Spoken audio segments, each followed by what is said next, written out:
हर हर महादेव दोस्तों, आज मैं आपको जितिया व्रत कथा सुना रही हूँ। यह कथा सुनने मात्र से संतान की प्राप्ति होती है और संतान के सभी कष्ट दूर हो जाते हैं। दोस्तों, ऐसी ही पुराणों की कथा सुनने और हमारा मनोबल बढ़ाने के लिए हमारा चैनल सब्सक्राइब जरूर कर ले। जितिया व्रत का मूल उद्देश्य माताओं द्वारा अपने पुत्रों की लंबी उम्र और समृद्ध जीवन की कामना करना है। जितिया व्रत को जीवित पुत्रिका व्रत भी कहा जाता है, जिसका अर्थ होता है जिनके पुत्र जीवित रहें।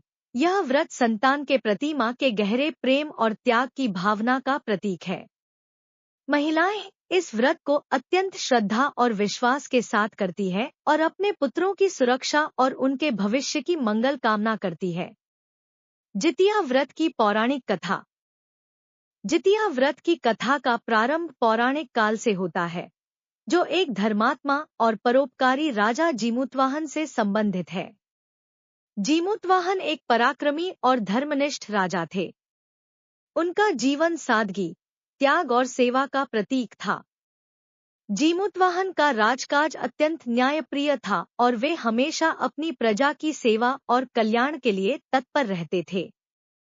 हालांकि कुछ समय बाद उन्होंने अपने राज्य को त्याग कर वनों में जाकर तपस्या करने का निश्चय किया। जीमूतवाहन का स्वभाव सदैव दूसरों की सहायता करने का था और वे मानवता की सेवा में जीवन व्यतीत करना चाहते थे। वनों में निवास करते हुए जीमूतवाहन ने देखा कि वहां गरुड़ जाति के लोग रहते थे। गरुड़ जाति के लोग अत्यंत दुखी और पीड़ित थे, क्योंकि नागवंशी हर वर्ष उनके पुत्रों को बलि के रूप में मांगते थे। यह नागवंशियों की एक पुरानी परंपरा थी कि वे गरुड़ जाति के पुत्रों को अपने भोजन के रूप में ग्रहण करते थे।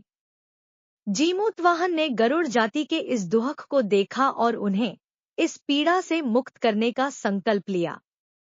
अपने परोपकारी स्वभाव के कारण जीमूतवाहन ने स्वयं को नागों के भोजन के रूप में समर्पित करने का निर्णय लिया, ताकि गरुड़ जाति के लोग इस भय और पीड़ा से मुक्त हो सकें।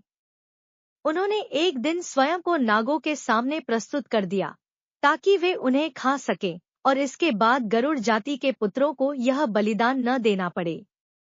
जब नागराज ने जीमूतवाहन को खाने के लिए पकड़ा तो उन्होंने देखा कि जीमूतवाहन ने अपने जीवन को बचाने के लिए कोई प्रयास नहीं किया और शांत भाव से अपने जीवन का त्याग कर रहे हैं। नागराज जीमूतवाहन के इस परोपकारी भाव और त्याग से अत्यधिक प्रभावित हुए और उन्होंने उन्हें जीवन दान दिया। साथ ही नागराज ने यह भी वचन दिया कि अब से गरुड़ जाति के किसी भी व्यक्ति के पुत्र को बलि के रूप में नहीं लिया जाएगा। जीमूतवाहन के इस महान त्याग और बलिदान की गाथा चारों ओर फैल गई और उन्हें अमरता का वरदान मिला। इसके बाद जितिया व्रत की परंपरा शुरू हुई, जिसमें माताएं जीमूतवाहन की कथा सुनती हैं और अपने पुत्रों की लंबी आयु के लिए इस व्रत का पालन करती हैं। इस व्रत को करने से पुत्र दीर्घायु होते हैं और उनके जीवन में सुख समृद्धि का वास होता है। गंगा और यमुना की पौराणिक महिमा। आपको जितिया व्रत की गंगा और यमुना की कथा भी सुननी चाहिए। इस कथा को सुनने से आपका व्रत पूर्ण हो जाएगा। गंगा और यमुना भारत की दो प्रमुख पवित्र नदियां हैं, जिनका धार्मिक और सांस्कृतिक महत्व पुराणों में वर्णित है। गंगा, जो स्वर्ग से धरती पर अवतरित मानी जाती है, को मोक्षदायिनी माना गया है, जबकि यमुना भगवान कृष्ण से जुड़ी हुई है और उनकी पवित्रता भी असीम है। पौराणिक कथाओं के अनुसार गंगा और यमुना दोनों को बहनों के रूप में चित्रित किया गया है और उनकी कथा में संतान की दीर्घायु और सुख समृद्धि का विशेष महत्व है। गंगा और यमुना की कथा। जितिया व्रत से जुड़ा प्रसंग। प्राचीन काल में गंगा और यमुना नाम की दो बहनें थीं। गंगा का विवाह एक राजकुमार से हुआ और उनके कई पुत्र हुए। वे मातृत्व सुख में मग्न थी और अपने बच्चों की देखभाल में व्यस्त थी। दूसरी ओर यमुना का विवाह नहीं हुआ था और वे संतान सुख से वंचित थी। यमुना अक्सर अपनी बहन गंगा को देखती और सोचती कि काश उनके पास भी संतान होती। उन्हें यह देखकर दुख होता था कि उनकी बहन के पास कई बच्चे हैं, जबकि वे मातृत्व सुख से वंचित हैं। एक दिन यमुना अपनी बहन गंगा से मिलने गई और अपने मन की बात कही।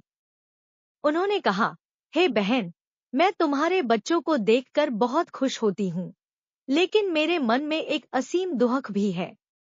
मैं भी संतान का सुख प्राप्त करना चाहती हूँ, परंतु मेरे पास इसका कोई उपाय नहीं है। क्या तुम मुझे कोई ऐसा उपाय बता सकती हो जिससे मैं भी संतान सुख प्राप्त कर सकूं? गंगा ने यमुना को सांत्वना दी और कहा, हे बहन, मैं तुम्हारे मन की पीड़ा को समझती हूँ। हमारे समाज में संतान की प्राप्ति के लिए कई व्रत और उपासना पद्धतियां हैं, जिनमें से एक है जितिया व्रत। इस व्रत का पालन करने से संतान सुख प्राप्त होता है और संतान की दीर्घायु की भी प्राप्ति होती है। गंगा ने यमुना को विस्तार से जितिया व्रत की विधि बताई। उन्होंने कहा, यह व्रत 3 दिनों तक चलता है। पहले दिन को नहाय खाए कहते हैं। इस दिन व्रती महिलाएं गंगा या यमुना जैसे पवित्र जल में स्नान करती हैं और शुद्ध भोजन ग्रहण करती हैं। दूसरे दिन खरना का उपवास होता है, जिसमें महिलाएं दिन भर बिना अन्न और जल ग्रहण किए रहती हैं। शाम को पूजा के बाद वे प्रसाद के रूप में शुद्ध भोजन करती हैं। तीसरे दिन महिलाएं निर्जला व्रत करती हैं, यानी बिना जल और अन्न के रहकर अपने संतान की लंबी उम्र की कामना करती हैं। इस दिन जितिया की पूजा की जाती है और चौथे दिन व्रत का पारण होता है। गंगा की बात सुनकर यमुना ने निश्चय किया कि वे इस व्रत का पालन करेंगी। उन्होंने जितिया व्रत का पूर्ण श्रद्धा और भक्ति से पालन किया। कुछ समय बाद यमुना को संतान सुख की प्राप्ति हुई और वे मातृत्व के आनंद से भर उठीं। उनके संतान ने लंबी आयु पाई और वे सुखी जीवन बिताने लगे। जितिया व्रत की उत्पत्ति और महत्व। जितिया व्रत का मुख्य उद्देश्य संतान की रक्षा, दीर्घायु और समृद्धि की कामना है। इस व्रत की उत्पत्ति से जुड़ी एक और महत्वपूर्ण कथा है। इस कथा के अनुसार महाभारत काल में राजा शालिवाहन के दरबार में जितेश्वर नामक एक महान ऋषि थे। जितेश्वर जी एक महान तपस्वी थे और वे अपने तप और साधना के बल पर लोगों को आशीर्वाद देते थे। उन्होंने राजा शालिवाहन से कहा कि यदि महिलाएं संतान की दीर्घायु और सुख समृद्धि की कामना करती हैं, तो उन्हें जितिया व्रत का पालन करना चाहिए। इस व्रत को जितेश्वर ऋषि के नाम पर जितिया कहा गया। कहा जाता है कि इस व्रत के प्रभाव से संतान की अकाल मृत्यु का भय नहीं रहता और उन्हें स्वस्थ और दीर्घ जीवन मिलता है। जितिया व्रत की कथा का मुख्य संदेश यह है कि इस व्रत को करने से न केवल संतान की लंबी उम्र होती है, बल्कि उनके जीवन में सुख और समृद्धि भी बनी रहती है। व्रत की विधि। जितिया व्रत का पालन 3 दिनों तक किया जाता है, जिसमें महिलाएं अपने संतान की लंबी उम्र और समृद्धि की कामना के लिए कठिन उपवास रखती हैं। इस व्रत की पूरी विधि इस प्रकार है। पहला दिन नहाय खाए। पहले दिन को नहाय खाए कहा जाता है। इस दिन व्रत करने वाली महिलाएं सूर्योदय से पहले पवित्र नदियों, खासकर गंगा या यमुना, में स्नान करती हैं। इस स्नान का धार्मिक महत्व है, क्योंकि गंगा और यमुना के जल को पवित्र माना जाता है और इसमें स्नान करने से सभी पाप धुल जाते हैं। इसके बाद महिलाएं शुद्ध और सात्विक भोजन करती हैं, जिसमें केवल कद्दू, चने की दाल और चावल का सेवन किया जाता है। इस दिन महिलाएं खुद को मानसिक और शारीरिक रूप से व्रत के लिए तैयार करती हैं। दूसरा दिन खरना। दूसरे दिन को खरना कहा जाता है। इस दिन महिलाएं पूरे दिन निर्जल व्रत रखती हैं। वे सूर्योदय से सूर्यास्त तक बिना अन्न और जल के रहती हैं।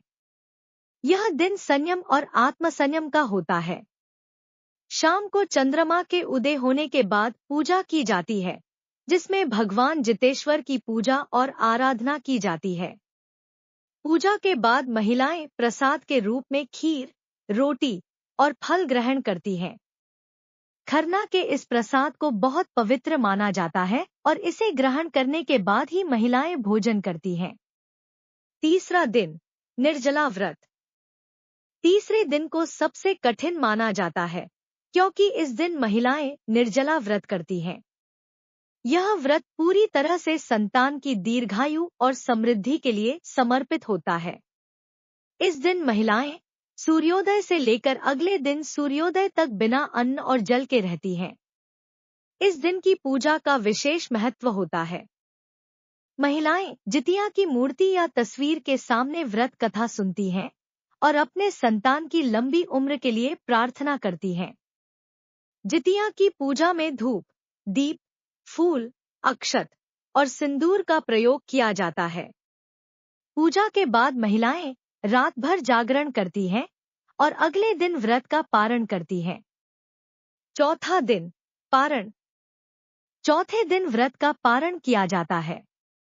इस दिन महिलाएं सूर्योदय के बाद व्रत तोड़ती हैं और भोजन ग्रहण करती हैं। पारण के समय महिलाएं पहले अपने पितरों का ध्यान करती हैं और उन्हें जल अर्पित करती हैं।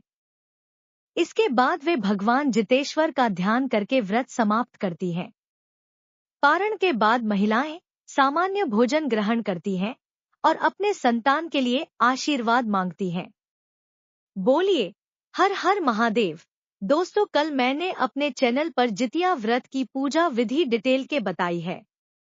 आप जितिया व्रत पूजन विधि का वीडियो जरूर देखें। दोस्तों, आपको हमारा वीडियो पसंद आया है तो चैनल को सब्सक्राइब जरूर करें।